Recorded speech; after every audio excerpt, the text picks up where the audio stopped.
نوايا الحكومة الإسرائيلية برفض المسارات السلمية لإنهاء القضية الفلسطينية. That's Qatar's Prime Minister speaking yesterday.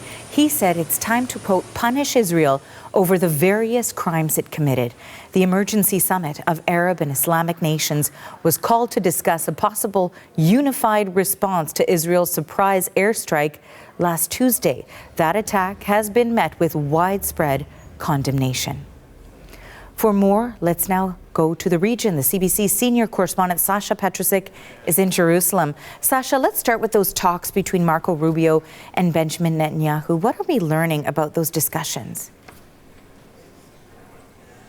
Well, Arthi, this tension that we saw or that seemed to be there between Israel and especially the White House, well, it seems to have evaporated. If you listen to the news conference that Secretary of State Marco Rubio and Israeli Prime Minister Benjamin Netanyahu had after 3 hours of talks, there was really no sign that there was a major disagreement or any kind of disagreement between these two men or these two countries. Rubio is here to try to smooth things over. His next destination is supposed to be Doha. He is supposed to be meeting with the Qataris. Qatar and Israel are two key allies in the region. Israel, of course, is involved in the Gaza war. Qatar is trying to be a mediator and resolve this war through peaceful negotiations. And so these are the two key players in all of this. The Americans are also mediators, obviously, though they have had a long history of backing Israel. So they are viewed with a bit of suspicion, even more so now by Arab leaders since this attack in Doha last week. Now, as I say, for all of that criticism that we heard from Donald Trump, there was a lot of talk today about what good friends these two countries are, with Netanyahu talking about the strong Israeli-American alliance, never been stronger, and Rubio talking about how Israel could count on the U.S.'s unwavering support.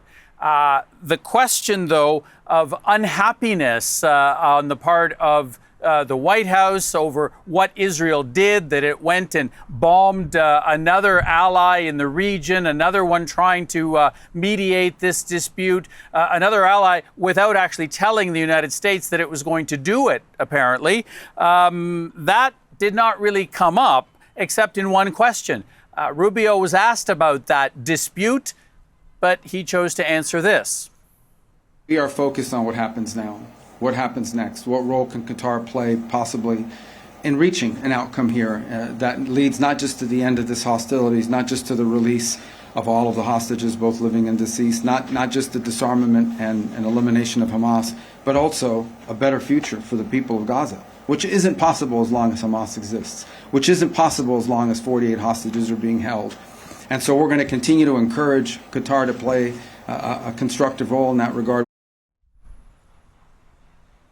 Now, Qatar has agreed that they will continue on as mediator, but of course, as you mentioned, they're also hosting other Arab leaders to discuss what should happen next. As for Israel, it is saying that it won't rule out another attack on Hamas officials pretty much anywhere, including Qatar, if that's where they happen to be.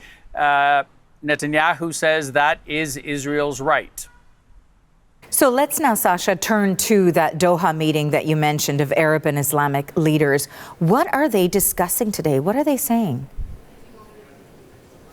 Well, there's a lot of criticism of Israel in what they've been talking about. Qatar's emir has been basically accusing Israel of trying to make Gaza unlivable, that is its main goal. Lots of other accusations, too, calling Israel cowardly and treacherous, that it is guilty of genocide and ethnic cleansing and other things as well. And if you add all of that up, this group of leaders from the Middle East, the Arab leaders of the Middle East, basically say that threatens any kind of relationship that Israel has had or will have with the rest of the region. And that relationship is pretty much being used as leverage at this meeting to threaten Israel with as some sort of retaliation for what happened in Doha last week. This group of countries, especially the UAE and Bahrain, countries that have a relationship with Israel, are basically saying we have to rethink this. And other countries like Saudi that want a relationship, or did at least before this war started, are also having second thoughts. Arthi? Sasha, thank you for this. That is CBC senior correspondent Sasha Petrusek in Jerusalem.